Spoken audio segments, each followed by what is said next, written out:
Pessoal, passando aqui no comecinho da aula, tá? Só para deixar aquele aviso. Aquele aviso falando agora o seguinte. Ao decorrer das aulas, vocês vão ver um fundo preto, né? Quando tiver antes da explicação, precedendo a explicação, um fundo preto com uma pergunta nas letras brancas. Aí eu queria aqui fazer um convite. É um estímulo para que vocês consigam fixar da melhor maneira possível esse conhecimento, que seria como?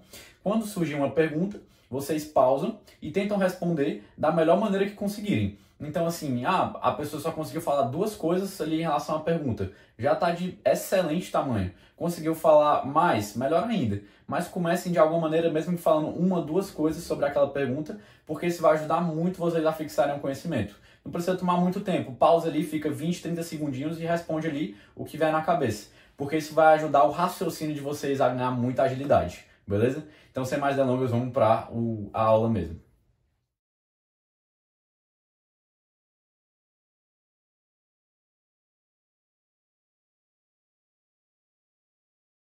Então vamos lá, pessoal. Vou aqui, antes de entrar nessa série de aulas que a gente vai ter, então essa primeira aula vai ser sobre o metabolismo dos carboidratos e as próximas aulas do metabolismo dos outros macronutrientes, eu quero só aproveitar para conceituar o que é o metabolismo, que é o que a gente vai comentar basicamente em todas essas aulas. Então o metabolismo, pessoal, é um termo que a gente usa para se referir ao conjunto de reações que ocorrem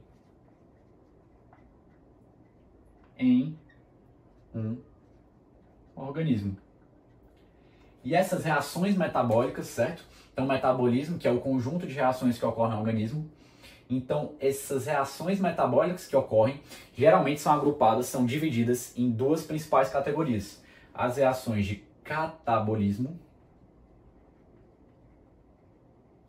e as reações de anabolismo. Então, catabolismo é essa ideia de degradar uma biomolécula, geralmente com que objetivo, com que finalidade? Quase sempre com a finalidade de haver um aumento da liberação de energia. Já o anabolismo é fazer o quê? É sintetizar, vem com essa ideia de síntese, sintetizar, formar novas biomoléculas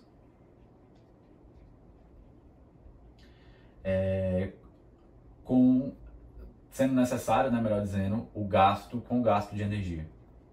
Sendo necessário um gasto de energia para que possa haver essas reações anabólicas, tá bom, pessoal? Então, tanto o catabolismo como o anabolismo podem ocorrer ali na mesma célula em diferentes locais da célula. Então, o catabolismo seria a quebra de biomoléculas, especialmente quando a gente está buscando a liberação de energia, e anabolismo seria a síntese, a formação de novas biomoléculas. Isso é uma coisa que depende de um gasto de energia. E todas essas reações estão ocorrendo de maneira ao longo de todo o nosso organismo, em diferentes células, tá bom? Então, isso aqui é só para deixar conceituada essa ideia de o que é o metabolismo, para a gente conseguir também entender com um pouquinho mais de clareza o resto da aula, das aulas que virão.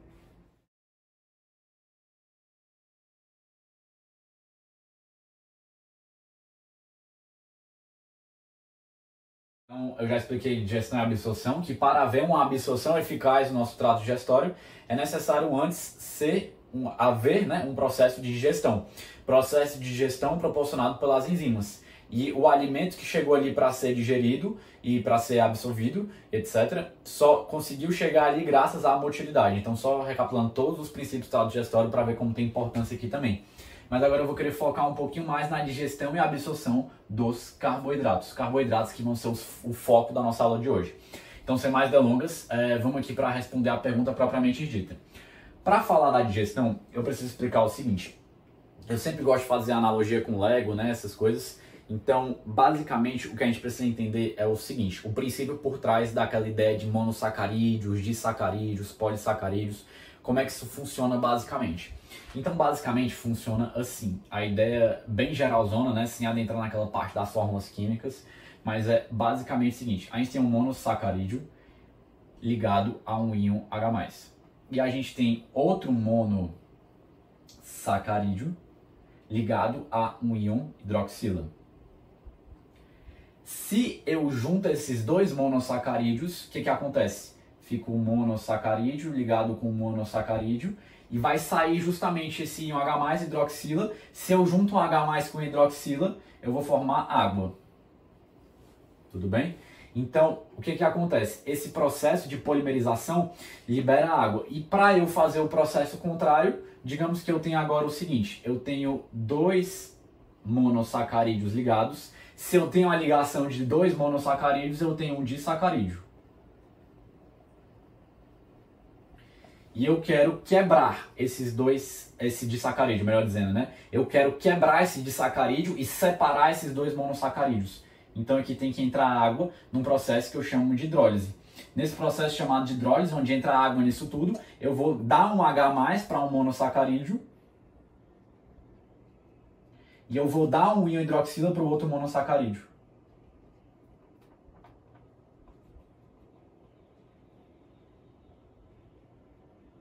Certo? Então agora eu consegui separar esse disacarídeo de 2 monossacarídeos. O nome desse processo chama-se hidrólise. Só para explicar para vocês. Se eu junto 2 monossacarídeos, então vou desenhar um monossacarídeo como bolinha agora, para não ter que escrever, com outro monossacarídeo, por meio desse processo onde há justamente o quê? A liberação de água, né? Que não seria a hidrólise, seria justamente meio que a antítese da hidrólise. Eu vou ter o quê? Que é o processo mais de polimerização, se a gente fosse pensar aqui. Se eu junto 2 monossacarídeos, eu tenho um disacarídeo. Se eu junto disacarídeos, eu formo o quê? Um polissacarídeo. Tudo bem? Juntando aqui eles. E aqui eu teria o meu polissacarídeo. Então entra muito naquela ideia do Lego. Eu tenho uma peça de Lego ali, um brinquedo, né? Um helicóptero de Lego, que seria o polissacarídeo. Só que eu quero as pecinhas. Por que o meu organismo quer as pecinhas? Ele quer as pecinhas são nada mais nada menos do que o monossacarídeos, principal monossacarídeo glicose. Ele quer as pecinhas, nesse caso, para construir novas coisas. No caso, construir energia, formar energia, enfim, também outras coisas estruturais. A glicose também pode participar da estruturação de certas moléculas do nosso corpo. Então ele quer as pecinhas para formar outras coisas. Então só eu gosto de usar essa analogia para ficar o mais claro possível. Feita essa diferenciação de monossacarídeo para disacarídeo para polissacarídeo, e o processo de hidrólise, só explicado aqui, hidrólise, que seria nada mais nada menos do que essa quebra do disacarídeo para formar 2 monossacarídeos ali, certo? Por meio da adição de água ali na jogada. Eu vou agora partir um pouquinho mais para a digestão dos carboidratos em si, usando os nomes mais específicos. Então vamos juntos. Existem, pessoal, diferentes formas de carboidratos que a gente pode consumir na dieta. Então, polissacarídeo, disacarídeo, monossacarídeo. Monossacarídeo pode ser glicose, pode ser a própria frutose, pode ser a própria galactose. Isso são exemplos de monossacarídeos. Tudo isso que eu estou falando são carboidratos. Exemplo de polissacarídeos, amido, tudo bem? Exemplo de disacarídeo, maltose, sacarose, a própria lactose, são exemplos de sacarídeos. Todos esses nomes que eu estou falando são carboidratos. Só que são carboidratos em pedacinhos menores, vamos pensar assim, tá bom? Em tamanhos menores. E que a união pode formar disacarídeos, acho que já ficou claro o suficiente. Então vou citar aqui, para exemplificar, as 3 principais fontes de carboidratos quando a gente está falando de uma dieta humana. Então, lógico que isso aqui varia de cultura para cultura, da alimentação de um local para outro, mas aqui eu vou citar um geralzão, que é basicamente amido, lactose, tudo bem? E também a própria sacarose. Amido, que por sua vez é um polissacarídeo, lactose e sacarose, que por sua vez são disacarídeos. Certo? Então, basicamente, vamos recapitular como é que ocorre essa digestão. Na boca, a gente encontra uma enzima que é a amilase salivar, que também pode ser chamada de, como a gente está falando aqui, que vem da saliva, a própria pitialina. Tudo bem? Então, a amilase salivar, a pitialina, a mesma coisa. Tudo bem. Da boca já inicia, então, a gente já percebe que já inicia-se a digestão dos carboidratos. A amilase quebra do amido. Então, na boca já inicia-se a digestão do amido. Desses dois, não. Mas de amido, sim. De amido já inicia-se a digestão por meio da amilase salivar. A amilase salivar, por sua vez, vai quebrar esse amido em maltose e outros polímeros, tá? De glicose.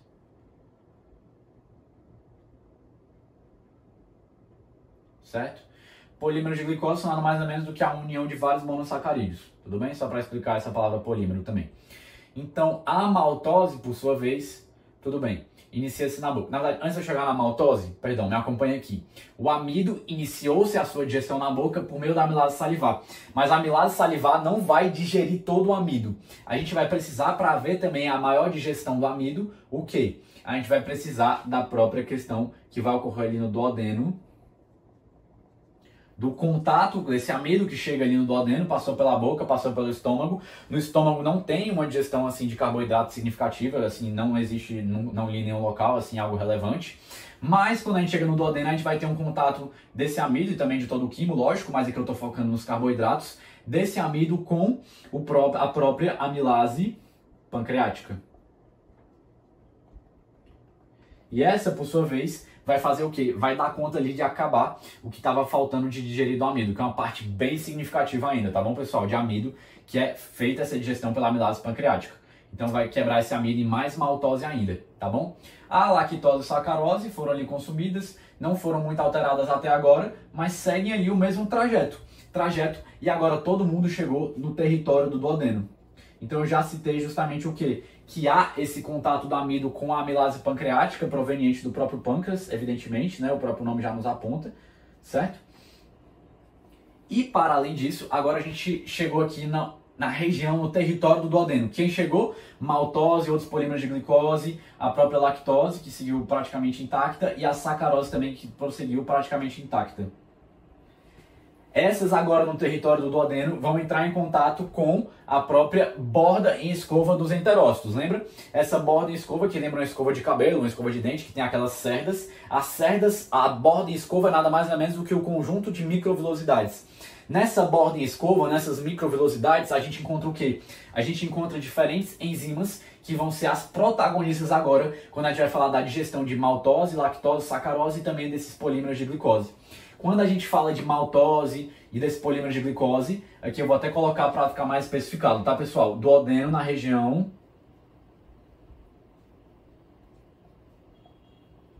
da borda em escova.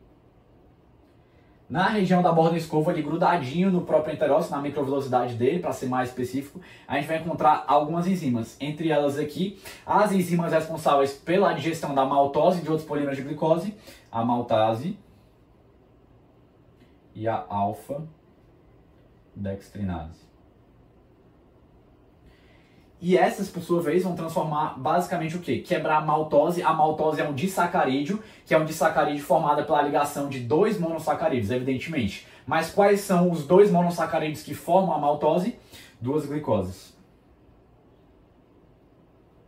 Então agora já vai ter quebrado essa ligação, vou ter aqui duas glicoses.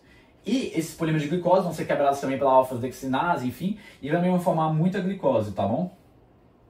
Vão liberar a glicose aqui livre. E essa glicose livre, por sua vez, é passível de ser facilmente absorvida pelos próprios enterócitos, via cotransporte com sódio. Já chego lá, mas estou só adiantando isso para preparar o terreno já para a própria parte da absorção. A lactose, por sua vez, vai ser digerida pela enzima que também se encontra na borda em escova, reforço mais uma vez, que é a lactase. E a lactose, por sua vez, vai dar origem a dois monossacarídeos, evidentemente, pois é um disacarídeo. Quais são esses dois monossacarídeos? Galactose e glicose. A sacarose, por sua vez, vai passar pela quarta enzima quando a gente está falando da borda em escova. Qual é a quarta enzima que é muito importante para a gente aqui? É a própria lactase. E a lactase, por sua vez, vai pegar essa sacarose e vai levar ao que... Perdão, lactase não, pessoal. Eu repetindo aqui, desculpa. A própria sacarase. E a sacarase, por sua vez, vai pegar essa sacarose e vai transformá-la, melhor dizendo, vai quebrá-la, já que é um disacarídeo, em dois monossacarídeos. Reforço mais uma vez. Quais? A própria... frutose. Deu um delay aqui. A própria frutose e a glicose, tudo bem? Então, a gente chegou finalmente aqui nos monossacarídeos. E agora, esses, por sua vez, vão ser passíveis de serem absorvidos da maneira eficiente.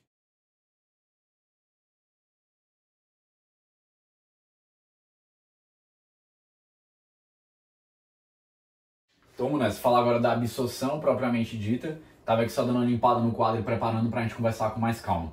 Então que eu fiz o bom desenho que eu fiz até na aula passada, então eu vou passar um pouquinho mais rápido, mas vou reforçar essa absorção focando aqui, focalizando na parte dos carboidratos. Então aqui a gente tem o nosso bom e velho enterócito. Aqui eu desenho no lado esquerdo o interstício, tudo bem? E aqui no lado direito o lúmen. Aqui só para ficar completinho, colocar aqui também um vaso sanguíneo. No enterócito, tá aqui, no lúmen, só para citar, coloquei aqui os produtos finais da digestão que a gente acabou de ver, que foram 3, glicose, galactose e frutose, certo?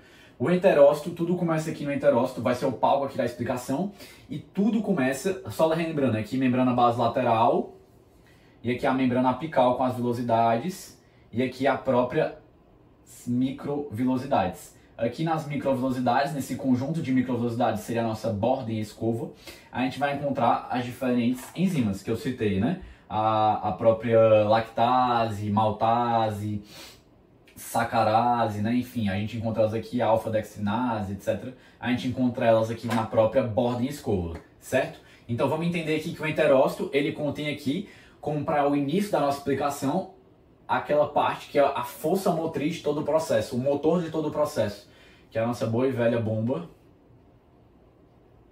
sódio, potássio. Aqui é a ATPase, porque ela tem essa enzima que gasta o ATP para conseguir essa energia. Então, se é uma bomba que está usando o ATP diretamente, né, uma forma que usa diretamente ATP de transporte ativo primário, só recapitulando isso também. E essa bomba vai fazer o quê? Ela vai pegar, e vamos relembrar, joga o sódio para fora e o potássio para dentro. Então ela joga o sódio para fora e o potássio para dentro. Consequentemente, o que vai acontecer com a minha concentração de sódio aqui dentro do enterócito? Cair. Então a concentração de sódio dentro do enterócito é baixa, tudo bem? Essa concentração baixa de sódio dentro do enterócito vai fazer o quê? Vai fazer com que o sódio, que também a gente encontra aqui no lúmen, vou colocar ele com um asterisco vermelho, vai fazer com que esse sódio queira entrar. Esse sódio, para entrar, vai utilizar o quê? Vai utilizar um cotransportador. Ou seja, um cotransportador, um mecanismo de simporte, um mecanismo de transporte ativo secundário. Secundário porque não está usando diretamente o ATP, mas está se aproveitando do ATP, pois está se aproveitando do sódio. Tudo bem? Está se aproveitando do ATP que baixou essa concentração intracelular de sódio e permite que esse transporte ocorra. Só para revisar esse conceito também com vocês. Então aqui a gente tem um cotransporte, sódio, glicose. Esse cotransporte chama-se o quê? Chama-se esse transportador, melhor dizendo. Esse transportador chama-se de SGLT1. SGLT da sigla Sodium Glucose Transporter, tudo bem? Porque a gente está falando aqui da região mais do intestino. Se fosse do próprio rim, lembra que é o 2, então tem esses diferentes SGLTs aí, a depender da região do organismo que nós estamos conversando. Mas sem mais me alongar aqui, vamos nessa. O sódio vai vir aqui e ele vai querer entrar dentro do enterócito. Por quê? Porque a concentração está baixa. Por que a concentração está baixa? Porque a bomba de sódio e potássio baixou a concentração intracelular de sódio, jogando sódio para fora. Então esse sódio vai se ligar aqui nesse cotransportador. Mas lembram-se que eu até citei antes e repito mais uma vez. O sódio é aquele amigo da faculdade que todo mundo quer pegar carona. Então a gente tem 3 amigos aqui. Só que aqui a gente só tem 2 amigos que querem pegar carona com sódio. O outro não gosta muito dele. Então os 2 que querem pegar carona com sódio é a glicose e a galactose. Certo? E a frutose, por sua vez, não gosta de pegar carona com sódio. Já vou citar o que ela faz então. Deixem ela aí guardada, vamos focar aqui nesse cotransporte, tá bom? Então a glicose gosta de pegar carona aqui com o próprio sódio, a galactose também. Então primeiro vai a glicose aqui, e a glicose entra na célula, glicose, e consequentemente o sódio também entra. Na verdade até o sódio ele entra porque justamente é ele que puxa a glicose, ele que está dando carona para a glicose. E logo em seguida, a glicose já entrou aqui, a glicose já está aqui tranquila. Então eu vou até colocar ela aqui, a glicose está aqui. E logo em seguida, outros momentos, ali pode ter outros transportadores, né, ali que tem na região, acontecer tudo meio que ao mesmo tempo. Mas uma hora ou outra, a galactose também vai se ligar aqui. E a galactose se ligando aqui, vai vir aqui ligar outro sódio, né, porque a glicose já entrou com sódio, já tem um sódio aqui também. Agora, por sua vez, se ligou a galactose e o sódio aqui, vai haver agora a entrada de galactose. Então aqui a galactose entrando, agora a gente tem aqui galactose. E agora de outro sódio. Tudo bem? Esse sódio que entrou vai continuar sendo bombeado, a concentração vai se manter baixa, tá bom? O que importa é que essa concentração fique baixa para que possa continuamente ficar entrando glicose e galactose por meio desse cotransporte. Esse cotransporte sódio-glicose ou sódio-galactose, que é possível graças ao SGLT1, que é o transportador que faz esse cotransporte tanto da glicose como da galactose. Então, reforçando mais uma vez, o sódio é aquele amigo que muita gente gosta de pegar carona. Aqui eu estou focando nos carboidratos. Então, desses três aqui, os dois que gostam é a glicose e a galactose. A frutose, ela gosta de voltar, ela gosta de ir sozinha, ela não gosta de carona. Então, a frutose, por sua vez, ela vai entrar aqui por difusão facilitada. Como acabou a tinta, eu vou pegar aqui o pincel preto. Então, vem aqui, vou pintar aqui de preto a frutose, tá? Porque acabou a tinta, mas entendam que esse asterisco aqui, eu estou me referindo à frutose. E ela, por sua vez, vai entrar por meio de um transportador, por uma difusão facilitada, graças a um transportador que é o GLUT número 5. Então o GLUT 5 vai permitir essa entrada da frutose aqui pela membrana apical. Só que eles entraram tanto a glicose como a galactose, como a frutose dentro do enterócito. Eles entraram por essa porta de entrada na sala que é o enterócito.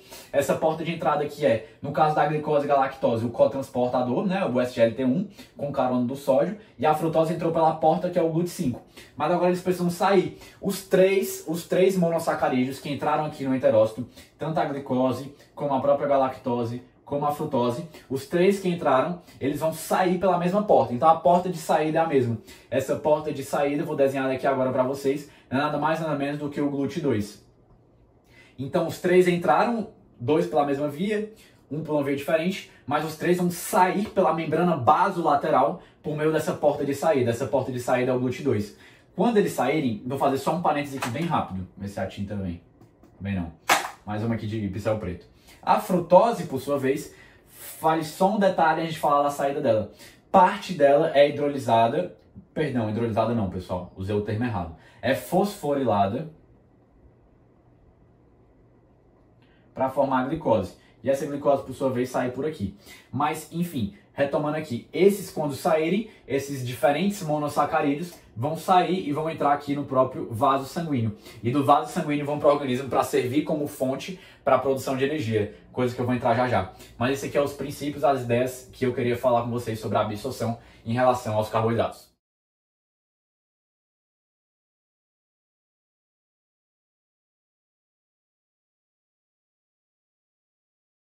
Então vamos lá, pessoal, respondendo aqui, agora eu vou falar um pouquinho sobre a síntese, quebra e armazenamento dos carboidratos, mas aqui o meu objetivo não é aprofundar tanto nesses mecanismos, como ocorre a nível celular, a questão da própria bioquímica, como é que ocorre a nível mais molecular, né, químico ali, de maneira mais específica. O meu foco aqui, nesse momento, é responder essa pergunta, fazendo mais um esclarecimento terminológico, de 4 termos que vocês precisam saber. Então esses 4 termos eu peço que vocês guardem de cor, né? De coração eu gosto de falar, guardem a fogo, porque vai ajudar a gente a seguir com mais eficiência ao decorrer da aula, em outras aulas, enfim.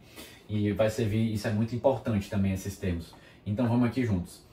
Primeira coisa que eu quero falar é o seguinte, eu não acabei de comentar que na absorção, esses carboidratos são absorvidos na forma de monossacarídeos?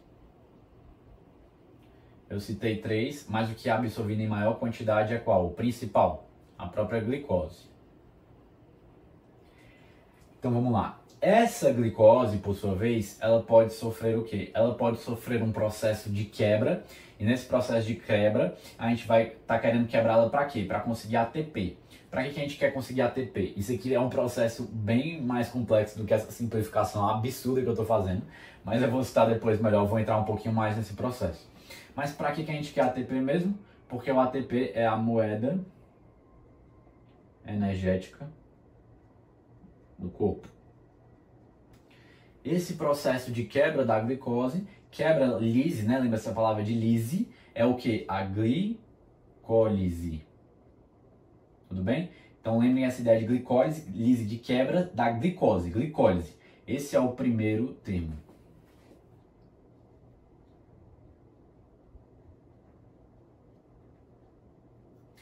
Agora, digamos que eu não estou precisando tanto de ATP, já tenho ATP demais, está na hora de dar uma relaxada, não precisa fazer tanta quebra de glicose, não precisa de glicólise, porque eu não estou precisando tanto de ATP. Então agora essa glicose vai precisar ser armazenada. Esse processo de armazenamento dessa glicose vai ser justamente possível graças à formação. Então a gente forma agora uma formação que ocorre por meio da polimerização dessa glicose, a união de várias glicoses juntinhas. Então é como se eu tivesse pecinhas de Lego e eu quisesse construir uma torre, certo? Essas pecinhas de Lego que eu fui conectando, as pecinhas são a glicose. E a torre, por sua vez, é o glicogênio. Esse processo de formação do glicogênio a partir de várias glicoses é a própria glicogênese.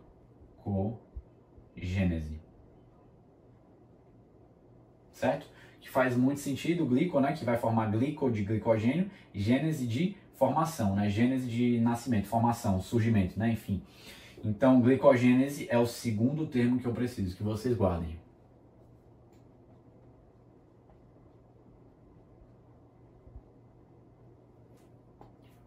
Certo. Agora, Pedro, beleza, armazenou ali o glicogênio, o cara tá armazenando, mas agora ele precisa gastar. Foi fazer uma atividade física, foi na academia, foi correr, foi qualquer coisa, qualquer esporte, enfim, foi no crossfit. Ele precisa que esse glicogênio fique numa forma agora e volte para a glicose, para que essa glicose produza ATP, tudo bem? Então o que ele vai fazer? O que o organismo vai fazer, melhor dizendo? Esse glicogênio, para ser quebrado, para voltar para a forma de glicose, para separar os pedacinhos em vários outros, né? Em vários pedacinhos novamente, desunir esses pedacinhos, melhor dizendo, esse glicogênio vai passar por um processo de glicogenólise. Então, glicogenólise é a quebra do glicogênio, lise de quebra, lembram? Esse é o terceiro termo.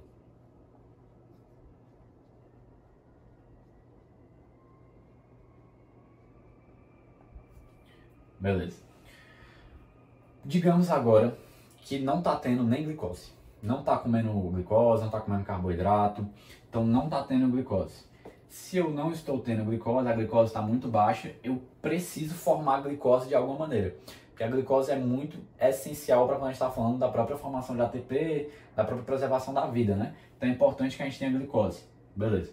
Então eu estou precisando de glicose, mas eu não comi glicose, não acabei consumindo, né? Enfim. Fiz alguma dieta maluca aí, não comi glicose, mas eu estou precisando dessa glicose. Só que essa dieta, digamos que eu estou comendo muita proteína, comendo muitos lipídios, comendo muito esses dois outros macronutrientes. Então, a partir desses dois outros macronutrientes, é possível a gente haver uma transformação, né, uma transfiguração, uma formação a partir deles de uma nova glicose nova, uma nova substância, que seria precisamente a glicose, que surge, né, que se forma. Então, esse processo, quando a gente pega aminoácidos, que seria a proteína na sua forma mais menorzinha, né? Mais na molécula menorzinha, mais primitiva, mais essencial, vamos pensar assim, né? Mais basilar. Então, quando a gente tem os aminoácidos e a gente tem o glicerol é o que, Pedro? Depois eu vou citar melhor, mas o glicerol é uma, não nessa aula, imagino, mas é uma porção do lipídio, tá bom? A partir do aminoácido glicerol, né, enfim, aminoácido glicerol, a gente pode ter, a partir daqui, a formação de glicose. Esse processo onde se forma uma nova glicose, que não existia antes, que surgiu, foi formada, é de gliconeogênese. Neo é essa ideia muito de nova, né? Então, gênese também é essa ideia de formação. Então, gliconeogênese é o quarto termo que eu quero que vocês guardem de cor, tudo bem?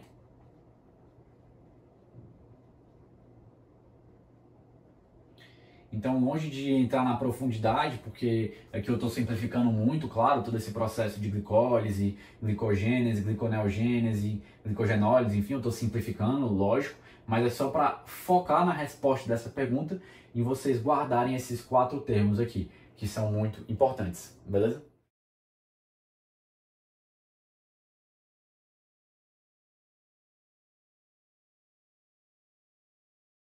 Fala pessoal, então respondendo aí, falar um pouquinho agora de como os carboidratos podem ser usados para que haja uma produção de energia, tudo bem? Então o primeiro passo, o mais importante inicialmente falando, é o que a gente já viu, que é justamente transformar os carboidratos na sua forma maior em monossacarídeos para poderem ser absorvidos e também para que esses monossacarídeos, dos quais o principal é a glicose, possam ser utilizados para a consequente produção de energia. Vamos só entender que o seguinte, antes de entrar em todo esse processo, uma das principais vias em que a glicose é utilizada para produzir energia, vamos só entender o seguinte da ideia de energia. No nosso organismo existem diferentes mecanismos que necessitam de energia para funcionar. O exemplo que mais vem geralmente no senso comum, assim quando a gente pensa pela primeira vez, é justamente o próprio movimento muscular. Então, digamos, eu estou movimentando aqui o pincel e esse movimento muscular é um processo que consome ATP. Como a gente viu até lá mais no primeiro semestre, mas só relembrando aquele complexo troponina-tropomiosina que gasta ATP e também precisa do cálcio para funcionar e haver a contração muscular. Então, eu já estou citando um que geralmente é o que mais vem no senso comum. Um processo que necessita de energia. Já estou adiantando justamente o seguinte, não falei do ATP? O ATP é a forma, o substrato que o nosso corpo utiliza para conseguir agir nesses processos. Então, a contração muscular necessita do ATP. O ATP é o substrato químico que fornece energia para o processo de contração muscular. Mas também poderia citar, por exemplo, um que a gente viu principalmente na aula de fisiologia renal, até a gente viu agora na aula de própria absorção dos carboidratos, é um processo que depende da bomba de sódio e potássio, que é uma bomba muito importante para diversos processos fisiológicos do nosso corpo. Então a bomba de sódio e potássio, que tem aquela enzima ATPase envolvida, é uma bomba que requer o ATP para funcionar. Então mais um processo para citar a utilização de ATP. Também poderia citar a bomba de prótons ali na nossa célula parietal, no nosso estômago, que a gente também viu. Então essa bomba também gasta o ATP, essa moeda energética, então já adianta esse nome que os autores usam para chamar o ATP. A célula parietal também usa o ATP para o quê? Para poder secretar LH+, e poder formar o HCl, nosso lúmen estomacal, né? Então o ATP é nada mais nada menos do que essa moeda energética. Moeda porque pode ser gasta em diferentes locais do nosso organismo para dar propulsão, dar movimento, dar viabilidade para diversos e diferentes processos, sendo os que eu citei alguns deles, tudo bem? Então, citei aqui um pouquinho essa ideia de ATP, mas agora é o seguinte, a gente precisa que essa glicose, que é um carboidrato, na sua forma ali mais menorzinha, né, vamos pensar assim, na forma de monossacarídeo, transforme-se para a gente, né, ou melhor dizendo, não necessariamente transforme-se, mas que ele gere de alguma forma o ATP, que ele gere de alguma forma essa moeda energética. Porque eu não posso chegar na bomba de sódio e potássio e dar glicose para ela. Ela não vai funcionar com glicose. Ela vai funcionar com ATP. Da mesma maneira que o nosso músculo precisa de glicose, sim, mas eu não posso dar glicose diretamente, a glicose em si fazer o trabalho ali de fazer a contração muscular acontecer. Eu preciso que tenha o ATP, eu preciso dessa moeda energética. Então a gente vai ter que dar um jeito de pegar essa glicose e fazer a parte dela surgir esse ATP. Vamos entender como é que isso vai acontecer. Então vou pegar aqui uma célula qualquer. Nessa célula qualquer entrou aqui a glicose via algum transportador, que no caso aqui seria o glúteo, certo? Por um processo de difusão facilitada entrou essa glicose aqui na célula. A glicose, imediatamente após entrar em uma célula, pessoal, ela sofre um processo de fosforilação e forma a glicose 6-fosfato. A glicose 6-fosfato pode seguir a via da glicogênese, de formar aí o glicogênio, mas agora a gente vai focar na via que a glicose 6-fosfato pode seguir, que é a via da glicólise. Então vamos comentar aqui agora sobre a glicólise. A glicólise é nada mais, nada menos do que a divisão. Então eu falei que a glicólise, até anteriormente, é o processo de quebra da glicose para a gente formar energia. Mas vamos rebuscar, vamos deixar esse conceito um pouco melhor. A glicólise é o processo de divisão da glicose para formação de dois ácidos pirúvicos. Ácidos pirúvicos também podem ser chamados do piruvato. Então a gente vai ter um processo que vai ser necessária várias reações químicas. Então que eu estou simplificando no seguinte sentido, que a gente tem a glicose e a gente vai ter a formação de dois ácidos pirúvicos. Mas eu estou simplificando, porque aqui no meio do caminho aqui a gente tem um início e um fim, mas no meio do caminho a gente tem várias, cerca de 5, 6 diferentes reações químicas até a gente conseguir dividir essa glicose e formar dois ácidos pirúvicos. Mas aqui eu vou simplificar e isso basta para nós. Entender que na glicólise eu divido a molécula de glicose, eu quebro essa molécula de glicose, até formar dois ácidos pirúvicos. Ah, Pedro, e o ATP? Cadê o ATP? A formação do ATP? Aqui na glicólise a gente tem o quê? A gente tem a formação já de melhor dizendo, a gente tem a formação já o quê? Já de 4 ATPs, mas a gente formou esses 4 ATPs, só que para ocorrer o processo de glicólise, a gente precisou consumir 2 ATPs. Então o nosso saldo final após o processo de glicólise é 2 ATPs. Certo? Além disso, a gente vai ter aqui a liberação também de 4 hidrogênios. Então esses 4 hidrogênios vão ser importantes. Já já eu vou falar um pouquinho mais sobre eles também. Mas vamos focar aqui o principal produto da nossa glicólise, que são os 2 ácidos pirúvicos. Então a gente vai pegar agora esses 2 ácidos pirúvicos e trazê-los para cá.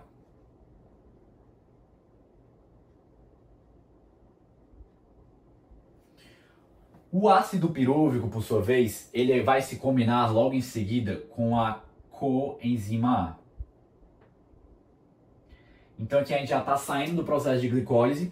O processo de glicólise ele é importante para quê? Para dar esse pontapé inicial na quebra da glicose e formar os 2 ácidos pirúvicos. Mas ele não vai ser importantíssimo diretamente falando de já formar muitos ATPs. Porque a gente já viu que o saldo final dele é 2 ATPs. Mas ele vai formar indiretamente mais ATPs graças ao fato dele ter conseguido formar esse ácido pirúvico. Vamos entender isso um pouquinho com o decorrer da explicação, não se preocupem. Mas vamos entender que agora já meio que fechou esse processo da glicólise e vamos entender que agora com o produto da glicólise, que foi 2 ácidos pirúvicos, vai acontecer o quê? A gente vai ter a união do ácido pirúvico com a coenzima A. Então a gente tem aqui o ácido pirúvico e a gente tem aqui a coenzima A. A gente vai fazer essa união dos dois e a gente vai ter uma nova molécula. Essa nova molécula é a acetil-CoA. Então a gente tinha aqui o ácido pirúvico, coenzima A, juntou os dois, acetil-CoA.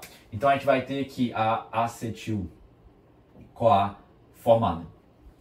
Beleza. Essa acetil-CoA é muito importante porque agora ela vai entrar no conhecido, né, de muitos, que é o bom e velho ciclo de Krebs.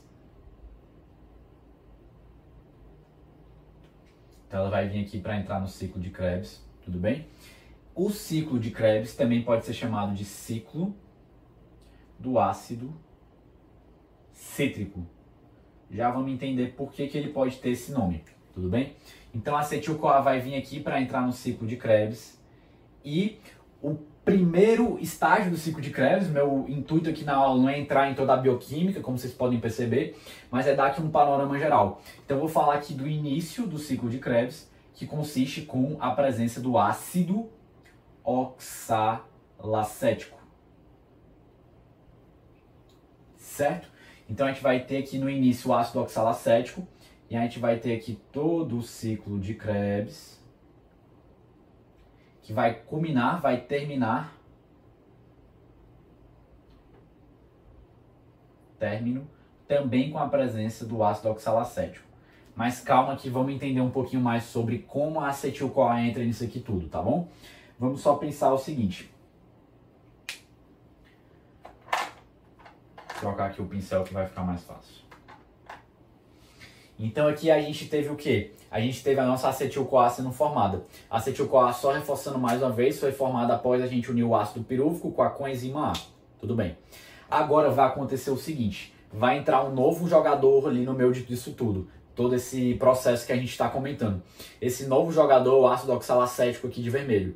E o que vai acontecer? Esse ácido oxalacético, que marca ali o início do ciclo de Krebs, ele vai pegar essa acetil-CoA que está chegando aqui para entrar também no ciclo de Krebs e vai fazer o quê? Vai haver a união desse ácido oxalacético com a acetil-CoA. Imediatamente após essa união, olha o que vai acontecer com a coenzima A, ela vai se desligar. E agora a gente vai ter a formação de um novo substrato, um novo composto. Esse novo composto que foi formado após a união da acetil-CoA com o ácido oxalacético e a saída aqui da coenzima A, esse novo composto é o ácido cítrico. Então a gente chegou aqui agora no composto, na substância, na molécula do ácido cítrico. E daqui vai seguir todo um caminho até a gente chegar aqui no final e vai ter acontecido o quê? O ácido cítrico, como eu acabei de ilustrar com os pincéis, não é a união da porção acetil com o ácido oxalacético?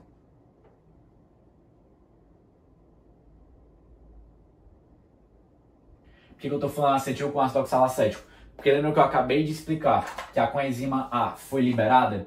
Então, após eu ter a união da acetil-CoA com o ácido oxalacético, o que acontece? Eu vou ter a formação do ácido cítrico e eu vou ter a liberação da coenzima A. Essa coenzima A, por sua vez, pode retornar aqui e formar, junto com o ácido pirúvico, novos acetil-CoA. Então ela pode ser utilizada. Mas só para explicar tudo isso e reforçar mais uma vez, que eu liberei a coenzima A e, consequentemente, o ácido cítrico é formado pela porção acetil, né, do acetil-CoA e do ácido oxalacético. Então o que vai acontecer? Ao decorrer do ciclo de Krebs, aqui é o início, ao decorrer dele, o ácido cítrico vai fazer o quê? Eu vou quebrar essa porção aqui, que é a porção acetil. Então eu vou quebrar a porção acetil e no final eu vou ter o quê? Só o ácido oxalacético. Então no término, que eu acabei de citar agora, que a gente vai ter no término também um ácido oxalacético. Por que a gente vai ter o ácido oxalacético? Porque o ácido cítrico vai ter sido degradado ao longo do ciclo de Krebs. E após esse ácido cítrico ter sido degradado, a gente vai perder a porção acetil, que foi degradada ao longo de todo esse processo. E a gente vai ter o quê? A gente vai ter o ácido oxalacético sobrando aqui no término. Então, só para explicar mais uma vez, por que o ciclo de Krebs começa com ácido oxalacético e por que ele termina com ácido oxalacético. Então, acho que agora já ficou claro o suficiente. Então, só pegar aqui a tampa da caneta.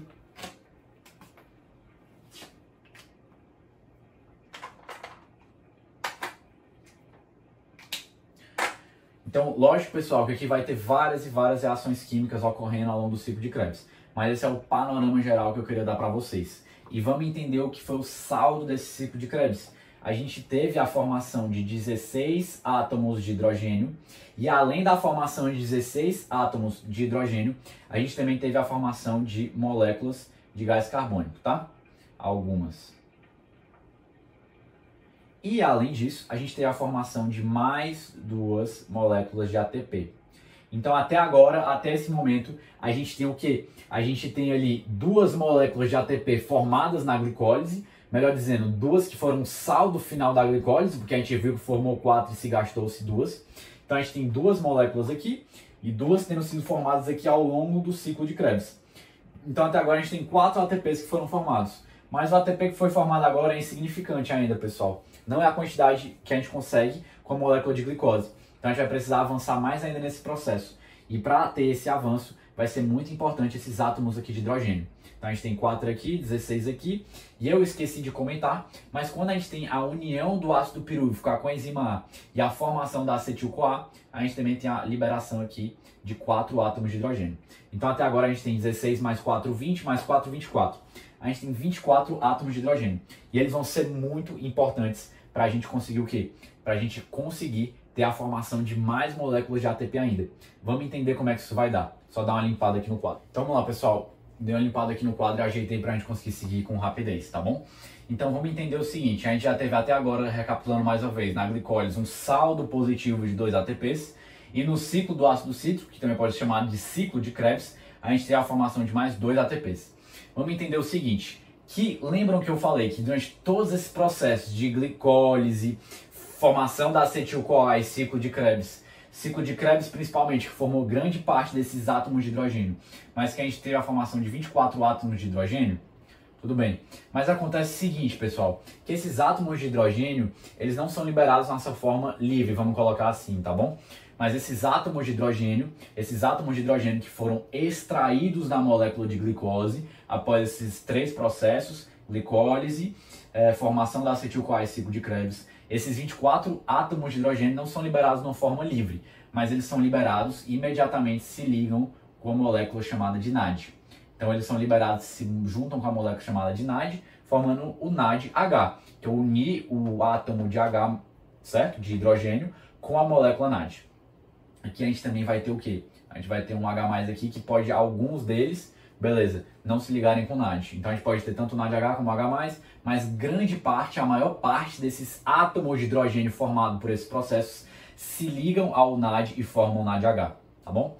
Esse NADH, por sua vez, vai chegar aqui com H+ também, vai chegar onde? Vai chegar na localização aqui, nós estamos na mitocôndria.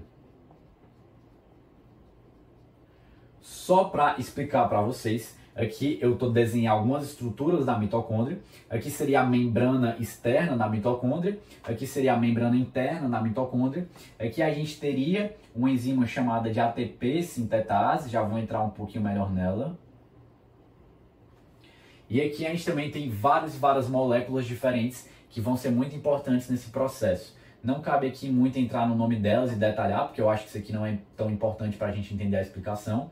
Mas aqui a gente vai ter diferentes moléculas aqui que estão incrustadas, né? Incrustadas ali, bem coladas aonde? Na membrana interna da mitocôndria. E aqui a gente tem a própria matriz, seria o branco aqui, o que ficou desse lado de cá. A gente teria a matriz mitocondrial. Aqui, esse espaço entre a membrana externa e a membrana interna, a gente chama de câmara externa. Tudo bem? Então, vamos aqui entender o seguinte. Logo após o NADH, então vou deixar o H+ aqui um pouquinho de lado. Foco no NADH. Quando ele chega aqui na matriz mitocondrial, na matriz interna aqui da mitocôndria, vou botar aqui até o nome mais preciso, né? Matriz interna.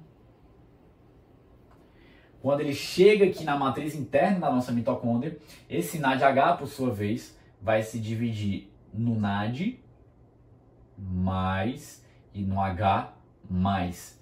Se eu peguei o NADH e quebrei NAD mais H+, eu também vou ter a consequente liberação de 2 elétrons. Certo? Esses 2 elétrons, por sua vez, vai acontecer o quê? Vamos entender, pessoal, que aqui a gente também tem outros íon H+, aqui pela região, tá bom? Vou botar aqui 3, mas poderia ser mais. Geralmente os autores citam 6. Eu vou colocar só 3, tá bom? Mas poderia ser mais. Esses 2 elétrons, eles vão fazer o quê? Esses 2 elétrons que foram liberados após a separação do NADH em NAD+ e H+, esses 2 elétrons vão entrar nessa estrutura aqui da membrana interna, que é esse conjunto de moléculas aqui. Esse conjunto de moléculas forma uma estrutura chamada de cadeia aceptora de elétrons. Então esses 2 elétrons vão entrar aqui e após esses 2 elétrons entrarem aqui, o que vai acontecer? Essa passagem dos elétrons por aqui, por essa cadeia, vai gerar quantidade de energia significativa. E essa quantidade de energia significativa vai ser capaz de proporcionar um transporte desses H+ para cá. Então aqui chegando os H+ desse lado de cá, um processo que requeriu energia. Então esse processo que requeriu energia, que gastou energia, então ele está indo contra um gradiente. Então ele pegou 3 H+ e jogou para cá. Então ele pegou vários e jogou para cá. Então aqui a gente vai ter um ambiente mais negativo, aqui um mais positivo, e aqui a gente vai ter um ambiente mais concentrado de H+. Então o que vai acontecer? Esse H+ vai estar doido para voltar para o lado de lá, para o lado da matriz interna, da mitocôndria. Então esse H+ vai vir aqui, e o que ele vai fazer? Ele vai passar aqui na ATP sintetase e vai chegar posteriormente aqui novamente. Mas o que vai acontecer? Quando ele passar na ATP sintetase, essa enzima, que é a ATP sintetase, é capaz, um mecanismo chamado pelos autores de quimio-osmótico, ela é capaz de fazer o quê? Ela é capaz de pegar, olha quem está aqui, o ADP, tudo bem? Que está ali meio que pela região. Ela é capaz de pegar essa energia proporcionada pela rápida passagem dos H+ aqui e aproveitar essa energia para ligar o ADP com o fosfato livre. Quando ela aproveitar essa energia para ligar o ADP com fosfato livre, a gente vai ter finalmente a formação da nossa molécula de ATP, certo? Então a gente vai ter aqui a formação da molécula de ATP após todo esse processo, graças à enzima ATP sintetase, graças aos elétrons que geraram uma grande quantidade de energia capaz de bombear íons H+ para esse lado de cá. E tudo bem? E gerar um gradiente importante que fez os H+ quiserem voltar e passar pela ATP sintetase. Então a gente vai ter finalmente aqui a formação de ATP e depois esses íons H+ livre podem fazer o quê? Os elétrons, depois de passarem por aqui, pessoal, e gerarem grande energia, podem ser liberados para cá.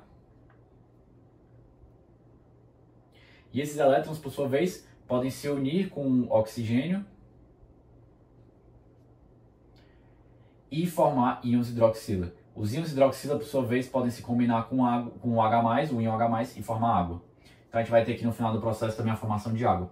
E aqui a gente vai ter a formação, pessoal, de muitas moléculas de ATP. Então a gente vai ter aqui a formação, nesse processo todo de fosforilação oxidativa, a gente vai ter a formação de 34 moléculas de ATP. Então após finalizar-se esse processo, a gente vai ter o resultado final de 38 moléculas de ATP. Isso após a gente degradar uma molécula de glicose em todo esse processo.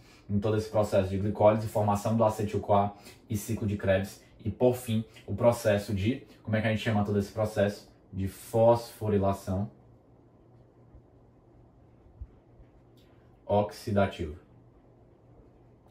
Que só pode ocorrer graças a esse mecanismo quimio-osmótico. Quimio-osmótico porque é a osmose de substâncias químicas. Então, a osmose no sentido de segue um gradiente que o H+ está doido para ir para lá. E isso, essa substância química, que é o H+, consequentemente, graças à ATP sintetase, produz ATP.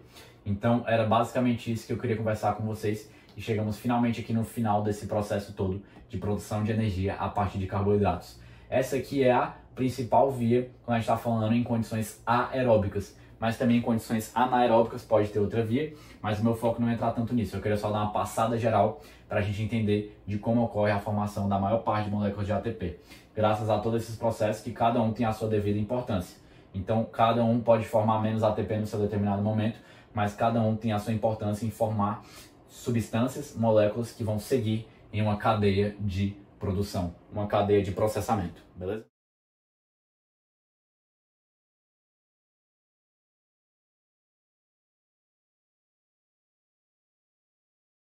Então vamos lá, pessoal, respondendo aí, eu vou falar agora dos principais hormônios relacionados quando a gente está falando justamente do metabolismo dos carboidratos.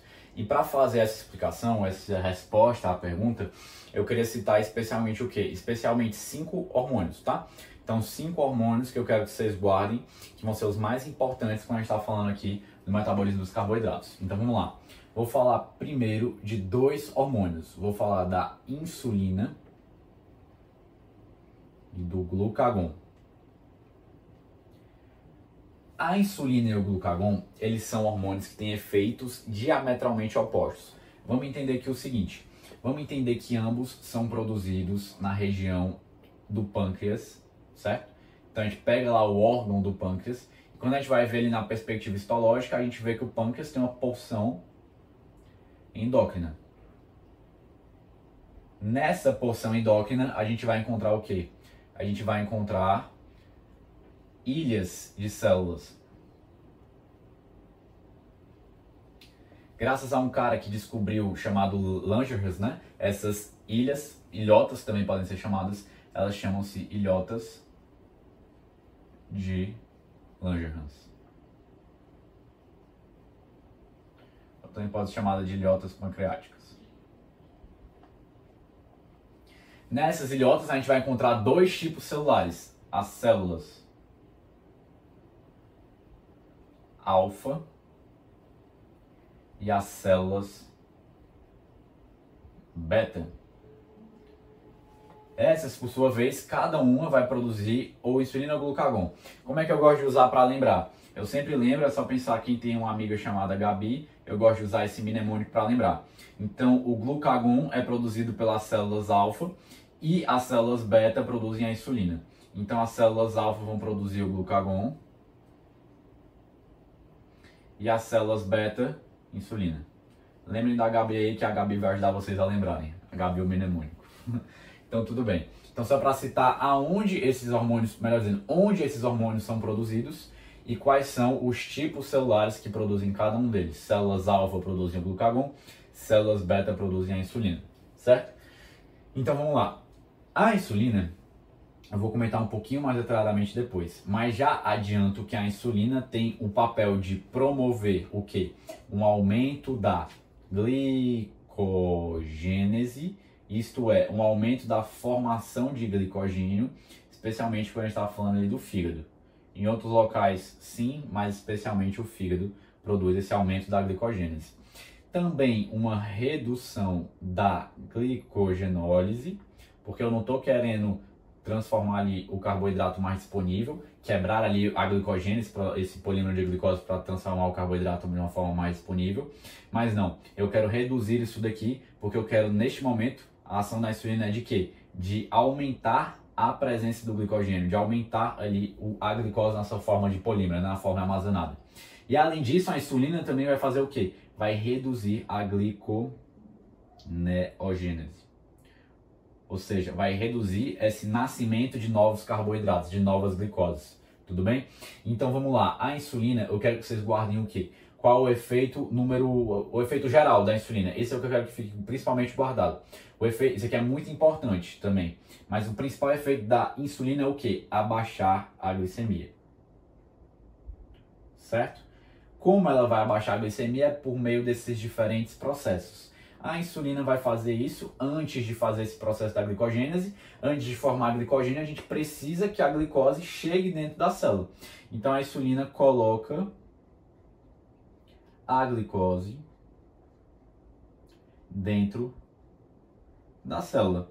Depois que a glicose entrar dentro da célula, que vai dar-se início a esses processos todos aqui, certo? Existem uns detalhes, que existem alguns tecidos que não precisam muito dessa ação da insulina para conseguir captar adequadamente a glicose. Então, existem certos tecidos que têm um conjunto de células, como o nosso próprio cérebro, o sistema nervoso, que não dependem muito da insulina para regular a sua captação de glicose. Mas outros tecidos, como especialmente, vou colocar aqui um asterisco, mas especialmente o tecido muscular,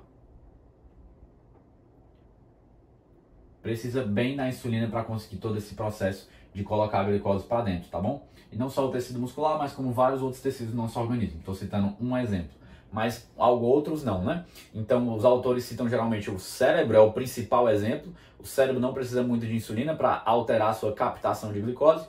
E também alguns outros exemplos que os autores citam, a nossa própria retina, as células germinativas, quando a gente está falando do ovário das mulheres. Então, elas também não precisam muito da insulina para regular essa captação de glicose. Mas a insulina nos demais tecidos do corpo, que não essas exceções que eu falei, é muito importante para conseguir aumentar a captação de glicose, que seria justamente colocar a glicose dentro da célula.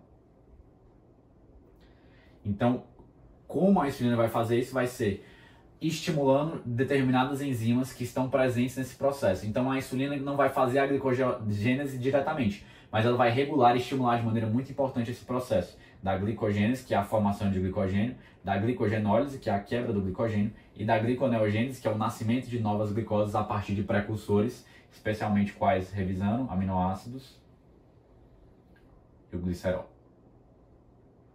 Certo, feito esse apanhadão aqui da insulina, falar agora um pouquinho do glucagon. O glucagon é um hormônio que tem como efeitos principais dois efeitos: aumentar a glicogenólise e aumentar a gliconeogênese.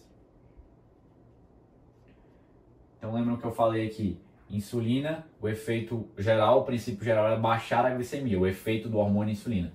No glucagon, como o glucagon tem um efeito oposto ao da insulina, então o princípio geral, quando a gente está falando da ação do glucagon, é aumentar a glicemia. Como o glucagon vai aumentar a glicemia? Aumentando a quebra de glicogênio, ou seja, aumentando a glicogenólise e aumentando a formação de novas glicoses a partir desses precursores aqui, chamado do processo de gliconeogênese. E também no meio disso tudo ele vai reduzir o processo de glicogênese, vai reduzir o processo de formação do glicogênio a partir da glicose, tá bom? Então, a gente já vê aqui que é exatamente o oposto. Enquanto a insulina aumenta a glicogênese, o glucagon diminui a glicogênese. Enquanto a insulina diminui a glicogenólise, o glucagon aumenta a glicogenólise. Enquanto a insulina diminui a gliconeogênese, o glucagon aumenta a gliconeogênese, tá? Então, vemos que eles têm efeitos opostos e, consequentemente, o efeito geral de ambos são opostos. Então, enquanto a insulina diminui a glicemia, o glucagon aumenta a glicemia. Então, dito isso da insulina, dito isso do glucagon, vamos agora falar o quê? Falar um pouquinho dos outros três principais hormônios, Então lembra que eu falei, vocês usam a mão para lembrar? Então quando eu estou falando do metabolismo dos carboidratos, lembra da mão que tem 5 dedos, são 5 principais hormônios, tudo bem? Então vamos lá. Os outros que eu quero citar com vocês é a adrenalina,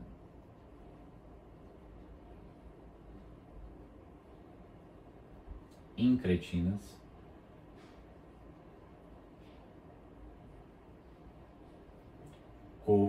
cortisol.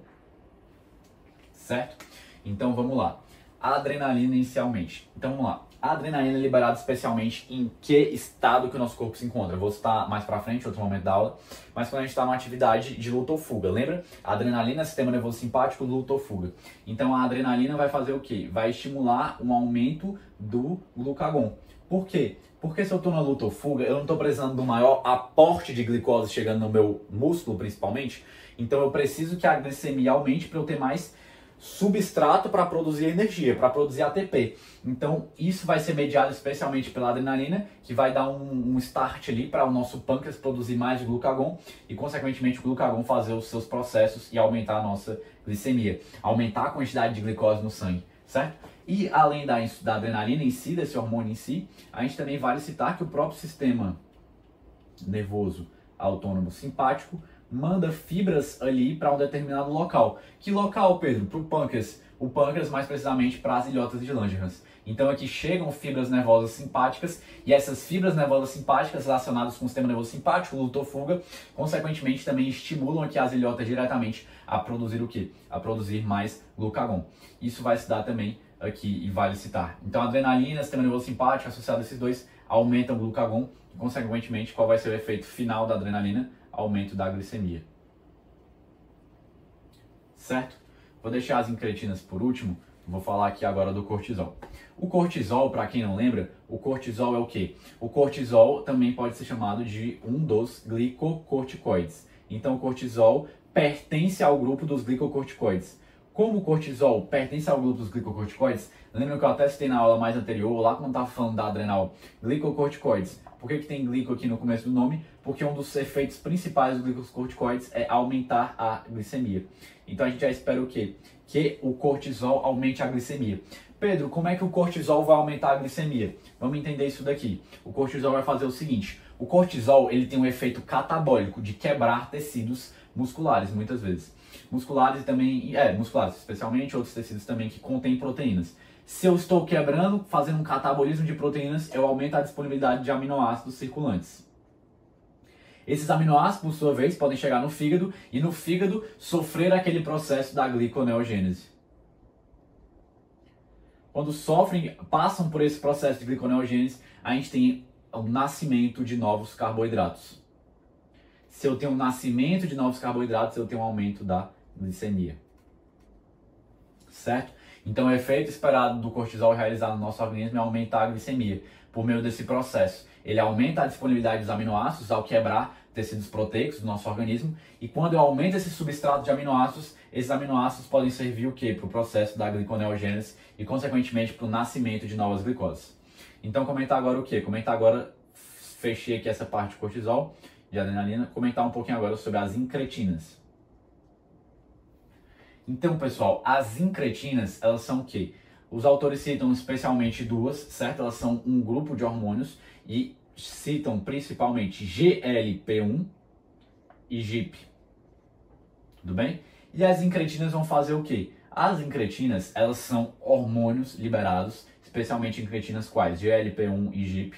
São hormônios liberados após haver ali a chegada de alimento no nosso trato gastrointestinal. Então, quando chega alimento ali, especialmente na região ali mais do duodeno, do estômago, transição com o duodeno, aquela região ali, especialmente, a gente vai ter um aumento da liberação de incretinas. E essas incretinas vão agir aumentando o quê? Aumentando a liberação da insulina.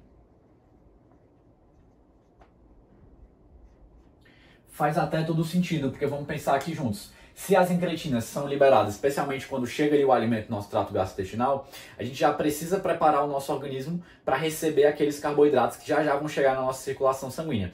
Aqueles carboidratos que vão sofrer toda a digestão do nosso trato gastrointestinal e depois serem absorvidos. Então, para que haja essa preparação do nosso organismo, o que vai acontecer? Essas incretinas vão ser liberadas para já começar a aumentar a secreção de insulina. Então, a gente já vai preparando o nosso organismo para receber esses carboidratos que vão ser absorvidos. Então, as incretinas agem aumentando a secreção da insulina pelo nosso pâncreas, pela sua porção endócrina, e consequentemente vai ocorrer todos esses efeitos aqui da insulina logo em seguida. Aumento da glicogênese, queda da glicogenólise, queda da gliconeogênese.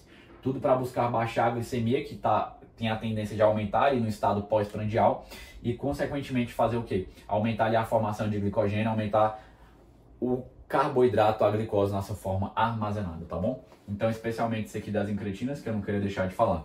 Então, recapitulando, os 5 principais, quais? Insulina, glucagon, cortisol, adrenalina e o grupo das incretinas. Incretinas, as quais, especialmente, GLP-1 e GIP. Beleza?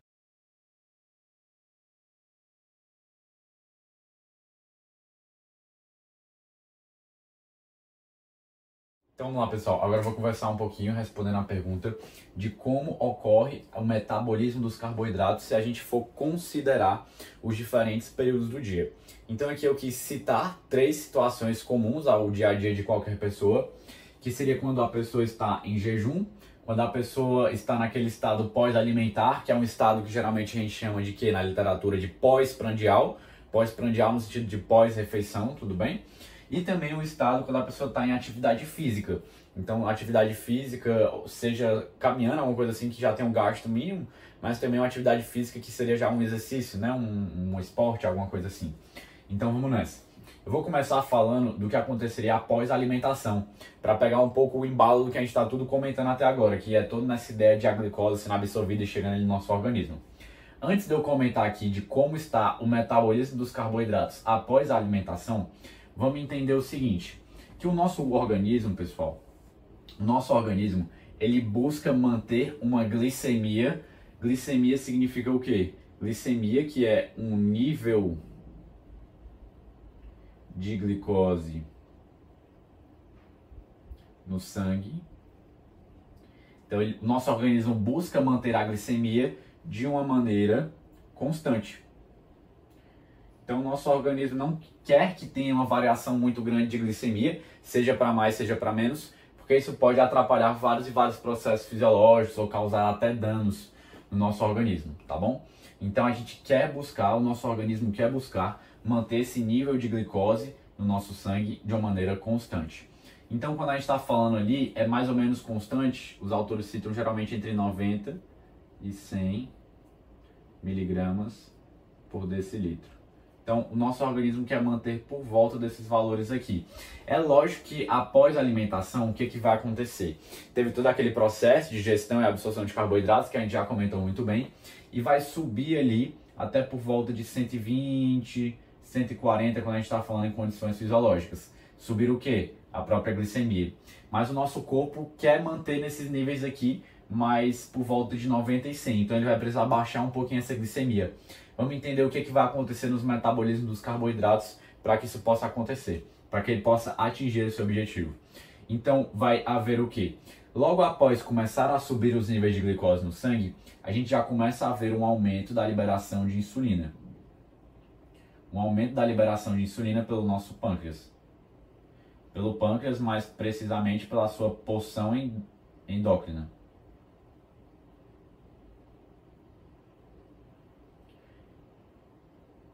Certo, tudo bem. Então, quando eu tiver esse aumento da insulina, além de vários outros efeitos provocados pela insulina, vamos focar aqui nos efeitos da insulina quando a gente está falando do metabolismo dos carboidratos. O que vai acontecer? Essa insulina vai proporcionar o quê?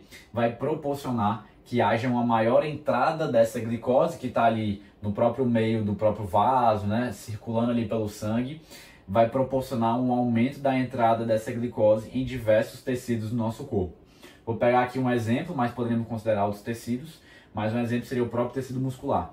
Então a insulina vai proporcionar que a glicose entre mais no tecido muscular e consequentemente vai ter uma baixa da glicemia.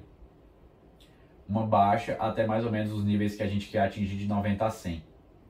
Mas o que vai acontecer? A insulina joga somente a glicose ali para dentro da célula? Não, ela também vai fazer o quê? Ela vai estimular Isso também é uma consequência dela estar colocando glicose para dentro da célula. Mas vamos pensar o seguinte, que a insulina vai também fazer o quê? Vai estimular um aumento da glicogênese. Isso é, vai estimular um aumento justamente da formação de glicogênio.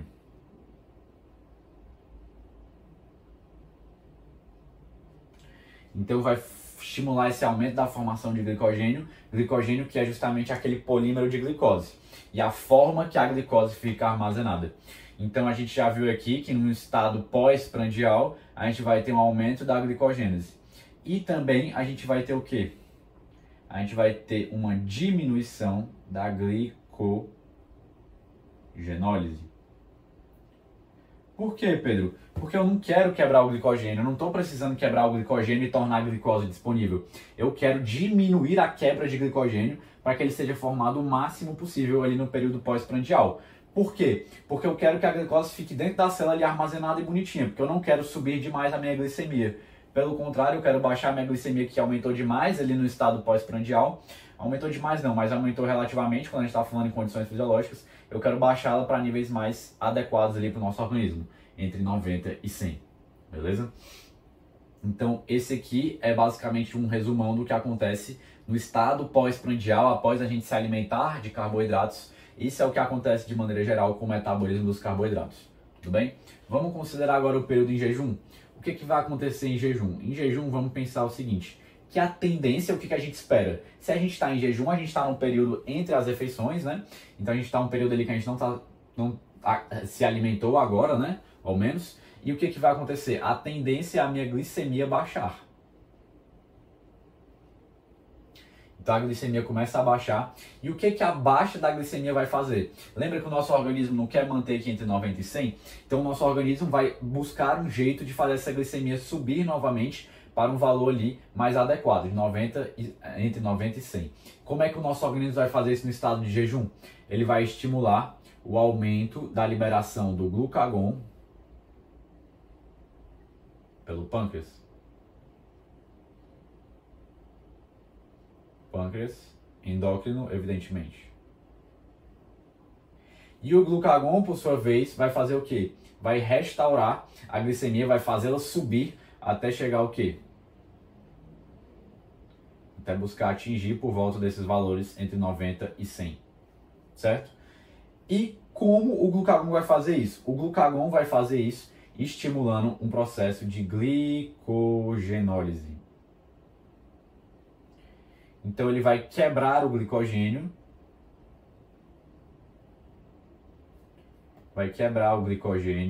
quebrando aqui o glicogênio, estimular, melhor dizendo, a quebra desse glicogênio. Quem quebra o glicogênio, evidentemente, não é o glucagon diretamente. O glucagon é um mediador hormonal que vai mediar, vai estimular diferentes enzimas a que realizem essa quebra do glicogênio. Então, quem quebraria aqui o glicogênio precisamente seria mais a enzima fosforilase, tudo bem? Então, haveria um estímulo dessa enzima por meio da ação do glucagon. E ao quebrar o glicogênio, a gente teria várias glicoses, certo? Então, isso aqui é um apanhadão geral. E além dele estimular o aumento da glicogenólise, ele também faz o quê? Ele reduz a glicogênese. Ele reduz a formação de glicogênio. Porque esse momento em jejum não é um momento que eu estou precisando estocar ali glicose em forma de glicogênio, mas é um momento que eu preciso quebrar esse glicogênio para, consequentemente, ter mais glicose disponível ali naquele estado em jejum. Aquele estado em que eu não estou conseguindo ter glicose por meio da alimentação, porque eu não estou me alimentando, porque eu estou em jejum. Tudo bem? Então, só para fechar aqui, fechei a parte de jejum, mas para juntar agora essas duas ideias aqui. Esses processos de glicogênese e glicogenólise ocorrem após a alimentação e em jejum, em cada um qual, né? Mas esses processos todos comentados ocorrem especialmente um palco, que é o próprio fígado. Certo? Então aqui eu citei a célula muscular, porque também é importante, mas vamos pensar o seguinte, que o principal local onde ocorre a glicogênese aqui no estado pós-prandial e a consequente formação de glicogênio, que é esse processo, e o armazenamento desse glicogênio é no fígado, nos próprios hepatócitos. E quando eu estou no estado em jejum, quem vai ficar liberando ali glicose no meu sangue para me sustentar durante esse estado no qual eu não estou me alimentando é precisamente o fígado. Então o fígado, que é o local onde o glicogênio está armazenado em maior quantidade, é o local no qual vai haver esse processo, especialmente de glicogenólise, quando a gente está falando do estado em jejum. Então no fígado onde vai acontecer especialmente essas reações todas aqui do metabolismo que eu estou comentando com vocês, tá bom? Ações as quais são mediadas por hormônios. Insulina, quando a gente está falando no estado mais pós-prandial, é o hormônio mais presente. Quando a gente está falando no estado em jejum, o glucagon é o hormônio mais presente, tudo bem? Então é importante a gente entender essas relações e entender que o glucagon e a insulina exercem basicamente o quê? Esses efeitos opostos. Enquanto a insulina faz uma coisa, o glucagon faz outra. Esse aqui é o foco da explicação que eu queria fazer com vocês, tá bom? Sempre guardando essa ideia de que o nosso corpo em estado fisiológico quer buscar o quê? Quer buscar manter essa glicemia no nível constante. E ela vai fazer todos esses processos para atingir esse seu objetivo. Processos que são diferentes a depender do estado que o nosso organismo se encontra. Se é um estado pós-prandial ou se é um estado em jejum. Então vamos agora comentar aqui sobre a atividade física. Então alguns autores relatam na própria atividade física, vamos entender o seguinte, antes de entrar aqui na própria explicação. Se eu estou no estado em atividade física, eu preciso o quê? Eu preciso que haja uma disponibilidade de glicose. Porque com essa disponibilidade de glicose, o que vai acontecer? Vai haver maior substrato energético para minhas próprias células musculares. Então eu preciso fazer o quê? De maneira lógica, de maneira intuitiva. Na atividade física, eu preciso aumentar a minha glicemia numa quantidade razoável que seja a suficiente para alimentar de maneira adequada as minhas células musculares. Então, para aumentar essa glicemia, o que se espera? Que a gente vai haver o quê? A gente vai haver um aumento da glicogenólise, isto é, a quebra do glicogênio, para assim a gente conseguir disponibilizar mais glicose para o nosso organismo, tudo bem? E a gente vai haver principalmente isso, mas também vai haver a redução da glicogênese.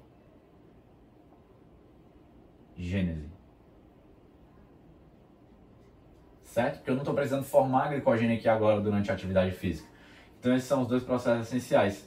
Isso vai ser mediado na própria atividade física pela liberação do glucagon que ocorre. Mas aqui entra mais um que é especial para a gente entender. A própria liberação da adrenalina. Então a gente já espera que na atividade física seja liberada a adrenalina.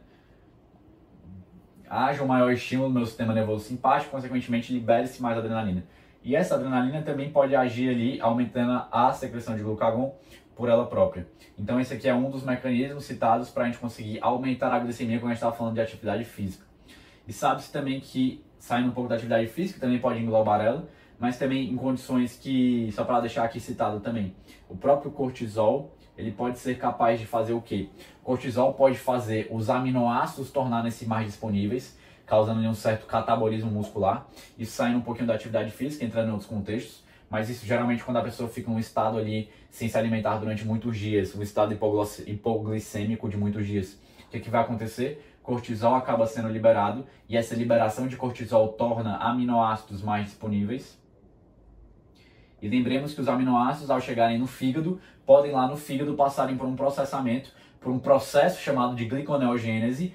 E a partir dessa gliconeogênese, esse processo que funciona a partir do substrato de aminoácidos, nesse caso aqui que eu estou dando, pode se formar a glicose. Tudo bem?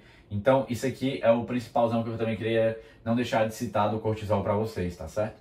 Então, a atividade física é basicamente isso. Graças ao glucagon e à adrenalina, a gente consegue subir um pouquinho mais a glicemia via esses processos que esses hormônios atuam. Os hormônios atuam diretamente causando a glicogenólise. Quem vai causar a glicogenólise em si são as próprias enzimas. Então, só recapitulando aqui mais uma vez, uma ideia para deixar fixada mesmo, mas a glicogenólise, especialmente pela fosforilase. Certo? Então, eu queria só recapitular essa. E a glicogênese é onde ocorre ali a formação do próprio quê? Do próprio glicogênio, também é um processo muito importante da gente destacar.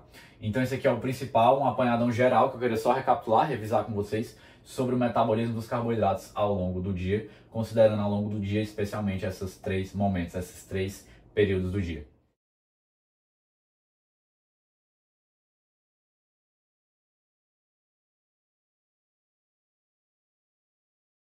Então vamos lá, pessoal, respondendo a pergunta, eu vou falar agora de como ocorre a regulação da secreção da insulina. Para falar de como ocorre essa regulação, eu preciso começar citando os dois principais fatores. E os dois principais fatores é, primeiro, a concentração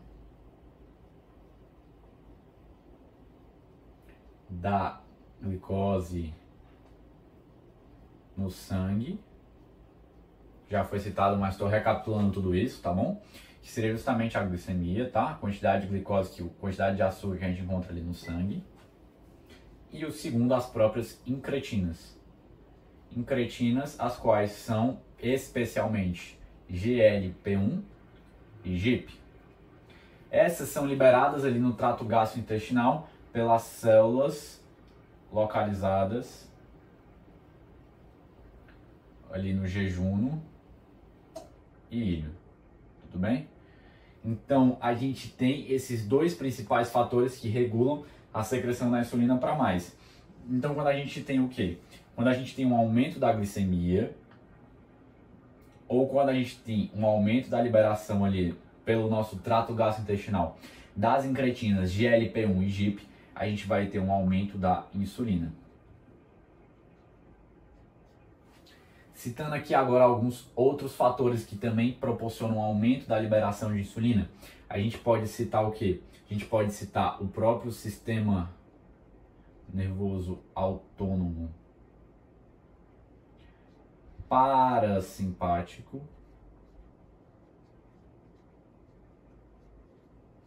também provoca um aumento da secreção de insulina pelas células beta do nosso pâncreas. Então vamos pensar o seguinte, parasimpático, porque pensa, a pessoa se alimentou ali, a gente já sabe que quando tem um aumento da própria atividade do trato gastrointestinal, a gente tem o quê? A gente tem um aumento da ação ali do nosso sistema nervoso autônomo parasimpático envolvido. E esse aumento da atividade do sistema nervoso parasimpático também já vai aumentar a secreção de insulina, para já preparar o nosso organismo para receber o alimento que vai chegar. Mais precisamente aqui na nossa explicação, receber os carboidratos que vão chegar. Mas vamos entender o seguinte, que a insulina não é um hormônio que está relacionado só com o metabolismo dos carboidratos, mas também com o metabolismo de lipídios e o metabolismo das proteínas. Então não só o aumento da glicemia, mas também o aumento dos aminoácidos e o aumento dos ácidos graxos livres circulantes, que é uma parte dos lipídios, tá bom? Uma parte dos triglicerídeos, que é um tipo de lipídio, vou citar isso em outros momentos, em outras aulas, mas isso aqui também vai proporcionar um aumento da secreção e liberação de insulina, tudo bem?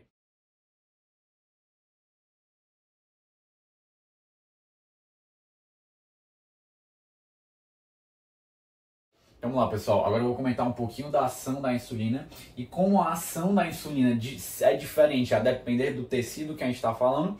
Eu escolhi aqui alguns tecidos para a gente conversar e eu vou falar aqui sobre duas principais situações. Duas situações, sendo a primeira sendo quando a insulina age na região do tecido adiposo, tecido muscular, ali num período geralmente quando a insulina está sendo secretada após a própria alimentação, o aumento da glicemia, a gente já viu esses fatores que regulam a própria liberação da insulina. E a outra situação, a segunda situação, vai ser como a insulina age especialmente nos hepatócitos. Aqui eu não citei, mas vou deixar aqui falado, não vou adentrar tanto, mas esses alguns tecidos, repito mais uma vez, nosso próprio cérebro, o sistema nervoso, mas como também a retina, células ali do epitélio germinativo dos ovários, enfim, que não dependem muito da insulina para estarem captando glicose. Então elas são mais independentes em relação à insulina, tá bom? Mas eu não vou adentrar tanto nesses tipos, porque não tem muito o que dizer, é só falar que a insulina não tem tanta importância nesses tecidos que eu citei agora, cérebro, retina e, enfim, ali o epitélio que reveste os ovários, porque eles já captam a glicose naturalmente, sem necessidade da insulina. Mas aqui o que eu quero focar são esses casos aqui, essas duas situações. No tecido adiposo e muscular e na região do fígado, nos próprios hepatócitos. Então vamos pensar o seguinte, vamos contextualizar. Acabei de alimentar, comi muito arroz, o que aconteceu? Toda a digestão, a absorção, subiu consequentemente após todos os processos o quê? Subiu a glicemia. Se subiu a glicemia, vai acontecer o quê? Vai subir também, consequentemente, a minha insulina.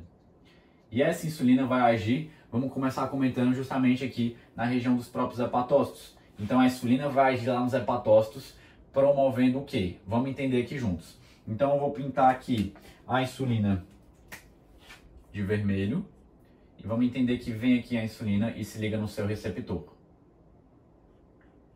Certo?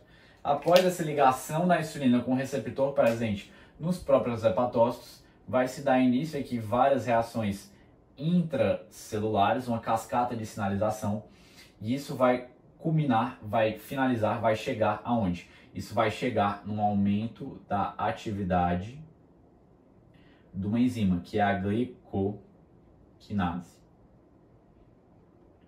Mas vamos entender o seguinte, que aqui na membrana do hepatócito a insulina não vai alterar muito a questão dos próprios receptores já aqui presentes. Então aqui no hepatócito a gente já encontra o receptor GLUT2, tá? Então é o GLUT número 2, a gente já encontra ele na membrana celular do nosso hepatócito.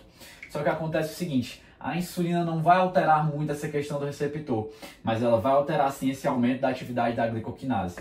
E por que isso aqui é importante? Porque vai acontecer o seguinte, quando chegar aqui a glicose, que chegou aqui por meio aqui dos vasos sanguíneos que trouxeram ela, especialmente os vasos portais, quando chegar aqui a glicose, o que, que vai acontecer? Ela vai adentrar aqui pelos receptores GLUT. Então chegou aqui várias glicoses, adentraram aqui na célula por meio dessa porta de entrada do hepatócito.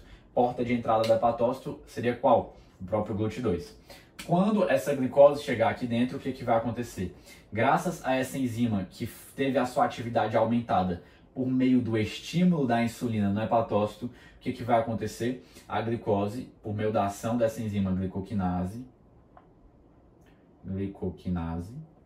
vai ser fosforilada, isto é, vai se adicionar um fosfato, unir um fosfato a essa glicose. Então, transformará-se em glicose 6-fosfato. E a partir dessa glicose 6-fosfato, que aqui no nosso hepatócito a gente já viu o quê? Que a insulina também estimula um processo que vai se dar início aqui. E esse processo é a glicogênese, desculpa. Esse processo é a glicogênese. E a glicogênese, por sua vez, é nada mais nada menos do que a formação de glicogênio. Por que é importante ter essa formação de glicose 6-fosfato? Porque digamos que entrasse aqui 3 glicoses e elas ficassem aqui paradinhas e lá fora tivessem mais 3 glicoses esperando. Então eu criasse aqui justamente uma dificuldade para que elas entrassem. Por que a gente está falando de difusão facilitada, pessoal? Essa difusão que é proporcionada, facilitada pelo GLUT2, segue um gradiente. Então se eu começasse a acumular glicose aqui dentro da célula, chegaria um momento que essa glicose que está fora aqui não ia entrar mais, porque não teria mais um gradiente para proporcionar essa entrada. Mas após haver esse processo de fosforilação, graças à enzima glicoquinase, e haver essa adição do fosfato com a glicose e a formação da glicose 6-fosfato, então o que, que vai acontecer? A gente vai ter o quê? Então aqui eu vou pintar uma glicose 6-fosfato. A gente vai ter a união da glicose com o fosfato e, consequentemente, a quantidade de glicose intracelular vai começar a diminuir. Diminuindo no sentido de que agora não é mais glicose, mas glicose 6-fosfato. Se eu diminuo a quantidade de glicose em si aqui no meio intracelular, eu permito que novas glicoses vão entrando, e as que vão entrando vão sendo convertidas em glicose 6-fosfato, e a glicose 6-fosfato armazenada em forma de glicogênio.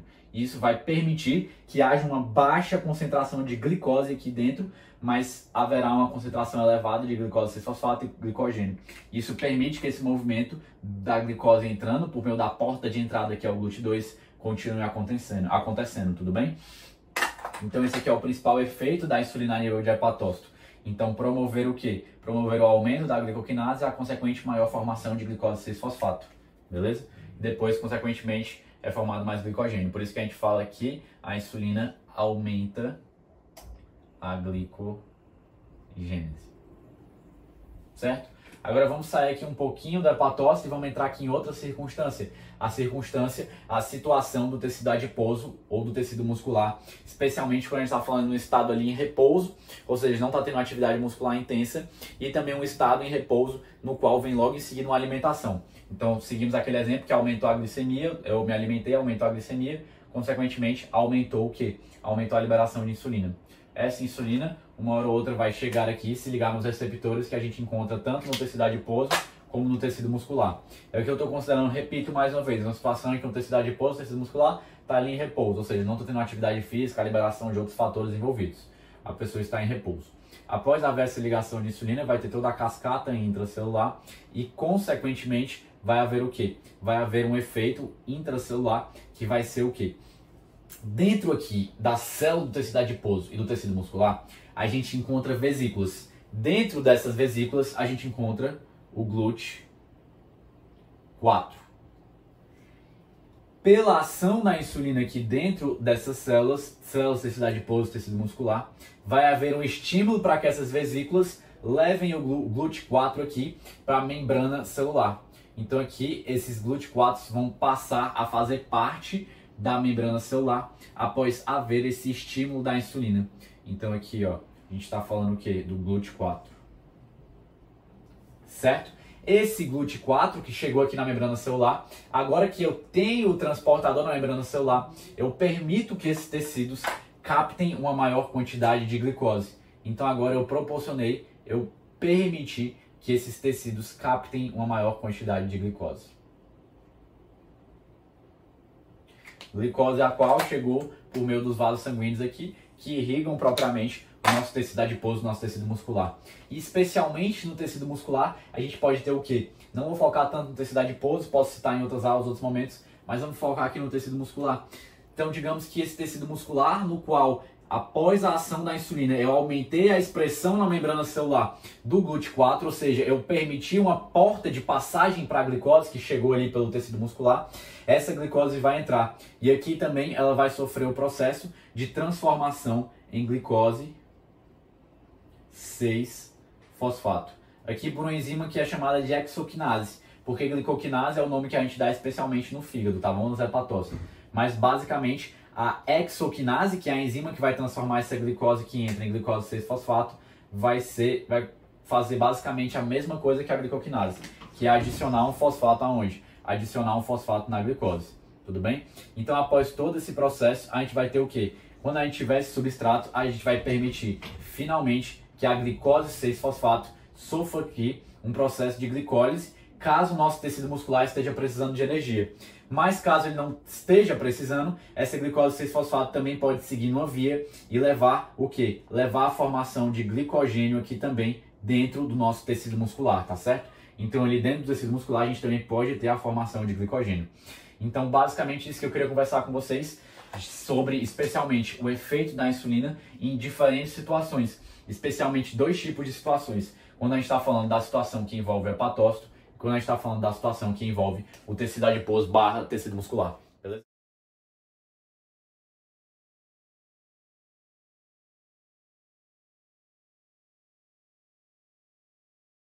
Então vamos lá, pessoal. Eu vou conceituar aqui agora para vocês, respondendo a pergunta, o conceito de índice glicêmico. O índice glicêmico é, por definição, uma medida da elevação da glicose sanguínea em diferentes alimentos.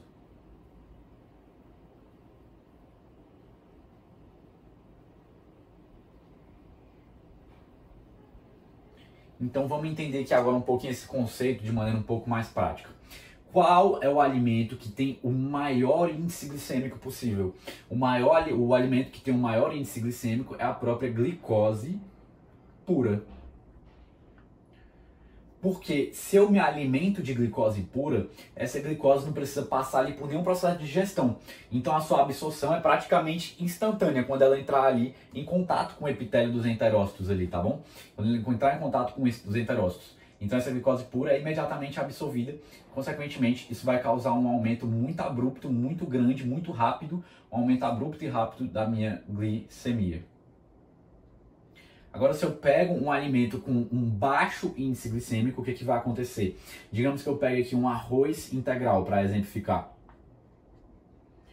Esse arroz integral, inicialmente, ele já não está na forma de monossacarídeo, mas ele é rico em amido, que é especialmente o quê? Um polissacarídeo, como a gente já viu. E esse amido vai ter que passar por todo um processo de digestão. Na minha explicação, a gente tem que entender o seguinte, ali eu pego meio que uma perspectiva e tudo parece meio que ocorre de maneira instantânea. Mas a gente tem que entender que o amido ele vai sendo quebrado aos poucos, isso demanda tempo. Então, por demandar tempo, o amido sendo quebrado aos poucos, ele vai liberando aos pouquinhos glicose, libera uma, depois libera outra, isso aos poucos ali na região do meu trato gastrointestinal. E, consequentemente, o que vai acontecer? Vai acontecer que a absorção aqui pelo meu trato gastrointestinal de glicose vai ser mais lenta. Isso vai gerar o quê? Isso vai gerar não um aumento mais tão abrupto da glicemia e tão elevado, mas um aumento mais lento, gradual. O que permite também ao meu organismo ir liberando insulina e absorvendo essa glicose também aos poucos, não tendo que trabalhar de uma vez como se fosse um incêndio, mas ir trabalhando aos poucos e não permitir que essa glicemia atinja níveis muito elevados. Então, o índice glicêmico, essa medida da elevação da glicose sanguínea em diferentes alimentos. O que tem maior índice glicêmico é a própria glicose pura. E o que tem um índice glicêmico menor, que é o que eu só dei um exemplo, mas existem vários e vários tipos alimentares. Isso existe até uma escala que os autores trazem que vai de 1 a 100, sendo 100 que seria o maior índice glicêmico, precisamente a glicose pura. E o que está ali abaixo de 100 seria outros alimentos. Aqui eu exemplifiquei como arroz integral, para dar um exemplo. Mas aí, isso é muito importante para a gente entender o quê? Isso é muito importante, pessoal, para a gente entender justamente como tratar melhor pessoas com diabetes e outras condições como obesidade, etc. Mas aqui eu vou exemplificar com a diabetes, que é uma das principais que já vem na cabeça. Porque na diabetes, a gente vai, lógico que depende do tipo de diabetes, mas a gente vai ter um prejuízo em qualquer diabetes. Então não vou entrar aqui muito nas especificidades de cada tipo, mas eu vou entrar numa ideia geral de que na diabetes a gente tem um prejuízo da captação de glicose. Então eu já tenho uma disfunção da captação de glicose. Eu já tenho um prejuízo nesse processo de captação. Então o que vai acontecer? O ideal é eu não estar dando o quê? Alimentos com índice glicêmico muito alto para pessoas que têm diabetes. Porque se eu dou um alimento com índice glicêmico muito alto, um doce ali, uma coisa que já está na sua forma mais de glicose, mais assim, um alimento mais processado, então o carboidrato já está na forma mais de glicose, não necessariamente glicose pura, mas a glicose pura não seria o 100. Vamos pegar um alimento que tem um índice glicêmico de 85, por exemplo. Então, se eu dou esse alimento para a pessoa com diabetes, o que acontece? A glicemia, ou seja, a glicose sanguínea vai aumentar muito rápido. E como na diabetes a gente tem, independente do tipo, um prejuízo da captação de glicose, a gente não vai conseguir baixar esse nível com muita rapidez. Isso vai gerar um estado de hiperglicemia, o que é prejudicial para a pessoa, por diversos motivos que não cabem entrar tanto aqui na fisiopatologia da diabetes. Só deixar citado que esse estado de hiperglicemia danifica os tecidos do organismo da pessoa. Então, tanto dos olhos, dos nervos, etc. E todo esse processo depois vão estudar depois em outros semestres. Estou só aqui dando um panorama geral. Mas agora, se eu pego um alimento com baixo índice glicêmico, então eu dou arroz integral, ou se eu pego alimentos que tem um índice glicêmico até um pouquinho alto, mas eu associo naqueles alimentos macronutrientes, como proteínas e gorduras, ou também coloco fibras ali juntos. Então isso aqui também já dá uma baixada na velocidade que a glicose é absorvida. Mas vamos falar o seguinte, que eu dei um alimento com baixo índice glicêmico mesmo. Então o que vai acontecer? O nível da glicemia já não vai mais subir assim no sangue, mas ele vai subindo aos poucos. Isso permite àquele organismo que já tem um prejuízo da captação de glicose ir absorvendo essa glicose aos poucos. E consequentemente o que vai acontecer? Vai acontecer que subindo aos poucos e absorvendo aqui também aos poucos, consequentemente, a glicose sanguínea não vai se elevar muito. E ela não elevando muito, a gente não vai ter danos aos tecidos de maneira importante ali para a pessoa. Então, por isso que é importante que a alimentação em diabetes seja bem adequada e seja predominantemente com alimentos que tenham um baixo índice glicêmico, para proporcionar ali para aquele organismo que já não está em condições fisiológicas e de conseguir controlar os níveis de glicemia tão adequados devido a diversos fatores, vai permitir a esse organismo uma facilidade maior em absorver os glicose ali num espaço de tempo maior. Então não vai subir demais e não vai ter esse prejuízo conforme citado aqui.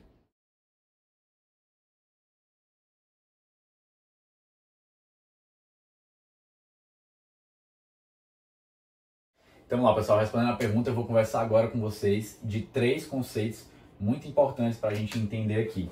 Vou pegar aqui outro pincel que está acabando esse daqui. Então eu vou começar aqui falando com vocês sobre o próprio conceito de caloria, tá bom? Caloria, pessoal, é uma unidade de medida para energia. É um conceito que vem justamente da própria física, né? Se a gente fosse pegar, quando a gente pega um ml de água, e para a gente aquecer esse 1 ml de água, né? Para a gente subir a temperatura de 15 graus para 16 graus, por exemplo, é necessário 1 caloria, né? Então é um conceito da física, só para deixar isso aqui citado, mas o foco é só entender que é uma unidade de medida para energia.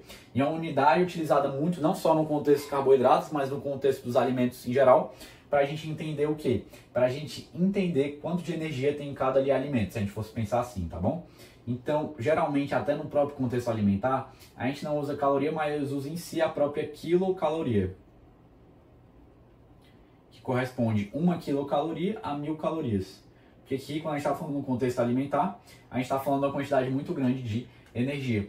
Então, acontece justamente o quê? Que a gente precisa usar essa unidade aqui mais apropriada, que é a quilocaloria, tá bom? Então, a caloria é uma unidade de medida para energia. Simples assim. E tem esse conceito mais da física que eu falei, mas não é o foco aqui. E entender o seguinte, isso é importante para a gente entender que 1 grama de carboidrato tem 4 quilocalorias. 1 grama de proteína tem 4 quilocalorias. E 1 grama de gordura tem, por sua vez, 9 quilocalorias. Então isso aqui é só para explicar porque que é importante dominar esse conceito de caloria para a gente entender quando estiver falando das outras partes, mas da própria nutrição em si mesmo. E quando a gente está falando agora, indo para outro conceito, de taxa metabólica basal. O que seria isso? Taxa metabólica basal é a quantidade de energia mínima compatível com a vida. Então, digamos que a minha taxa metabólica basal é de 1.600 quilocalorias. Então, eu vou precisar de 1.600 quilocalorias para quê? Para conseguir sustentar a minha vida, né? Então, tem essa quantidade mínima de sustentação da vida. E a taxa metabólica basal vai ser influenciada por vários fatores. Idade, sexo, também a própria quantidade de massa magra, é um dos muito citados pelos autores. Então, quanto mais massa magra uma pessoa tem, maior a sua taxa metabólica basal, porque o músculo precisa de muita energia, né, para conseguir ele subsistir. Então, esse é um conceito que eu queria falar. Queria só esclarecer, que é uma dúvida que eu tinha até no meu próprio segundo semestre, e que depois eu fui compreender melhor, que taxa metabólica basal é diferente de taxa metabólica em repouso. Então, às vezes se usa até como sinônimos, mas no sentido estrito, taxa metabólica em repouso é diferente de taxa metabólica basal. Isso se dá porque acontece o seguinte: a taxa metabólica de repouso ela é cerca de 10 a 20% maior que a taxa metabólica basal. Isso porque a taxa metabólica basal ela tem um processo de aferição. Para a gente aferir a taxa metabólica basal, a gente pega uma pessoa. Então, pegar o Pedro e coloca numa sala em que não tem nenhuma alteração de temperatura, um ambiente super tranquilo, super calmo, para a gente conseguir ver exatamente qual é o mínimo mesmo. Então, a gente coloca aquele ambiente perfeito, aquele ambiente ideal. Já a taxa metabólica em repouso considera a pessoa em repouso, sem fazer nenhuma atividade, mas não tem tanto esses processos de, não, vamos colocar numa sala que não tem nenhuma alteração de temperatura, vamos cuidar do mínimo, para a gente ver qual é o mínimo. Não, a taxa de repouso, a gente vê o mínimo, assim, para necessário, mas a gente também não exclui todos esses fatores bem pequenininhos, como alteração de temperatura. Então, aqui a taxa metabólica em repouso, por exemplo, considera a energia necessária de ser gasta para manter a temperatura. Já a taxa metabólica basal, por exemplo, não. A gente coloca a pessoa num ambiente que não tem alteração de temperatura. Isso até é um dos fatores que justifica o fato da taxa metabólica em repouso ser cerca de 10 a 20% maior que a própria taxa metabólica basal. Beleza? Então esse aqui é o conceito de taxa metabólica basal que eu queria focar, que é a quantidade de energia mínima compatível com a vida, e só fazer essa diferenciação bem rápida com a taxa metabólica em repouso, para vocês entenderem que a sentido estrito não é a mesma coisa, mas que na prática é praticamente igual, tá? Então tem uma alteração pequena, mas são muito similares. E agora vamos aqui para o terceiro e último conceito, que seria de efeito termogênico, que é o efeito termogênico, significa nada mais nada menos do que a energia gasta para consumo, digestão e absorção dos alimentos. Então, quando eu consumo, seja uma carne no churrasco, um arroz, alguma coisa, o meu organismo faz o quê? O meu organismo precisa gastar uma energia para conseguir consumir esse alimento, mas também para digeri-lo e absorvê-lo. Isso entra muito na ideia do que a gente até viu em tudo até agora nas aulas, que é justamente para ver o transporte dos enterócitos, eu não preciso ter um gasto de energia ativo para que haja transporte, tanto de macronutrientes, mas também como eletrólitos, etc. E tudo isso entra mais ou menos aqui nessa conta, que é a conta do efeito termogênico. Então existem alimentos que são necessários mais energia para sofrer todo esse processo. Então aqui a gente já entra na ideia de que diferentes alimentos vão diferenciar os efeitos termogênicos, a quantidade de energia gasta ali para digeri-los, absorvê-los e consumi-los. Então, por exemplo, uma dieta mais rica em proteína tem um efeito termogênico maior, porque é necessário mais energia para conseguir fazer todo esse processo de consumo, digestão e absorção com essas proteínas. Então, isso aqui é só para exemplificar que, a depender da dieta, o efeito termogênico pode ser maior ou menor. E também existem outros compostos, chás, pimenta, outras substâncias que também podem aumentar esse efeito termogênico em relação aos diferentes macro e micronutrientes, tá bom? Então, só para deixar isso aqui citado, que esse conceito de efeito termogênico, que é nada mais ou menos do que a energia gasta para consumo, digestão e absorção dos alimentos. Consumo, digestão e absorção, isso, perfeito. Então, esses são os 3 conceitos que eu queria aqui trabalhar com vocês rapidinho, para a gente deixar isso bem claro.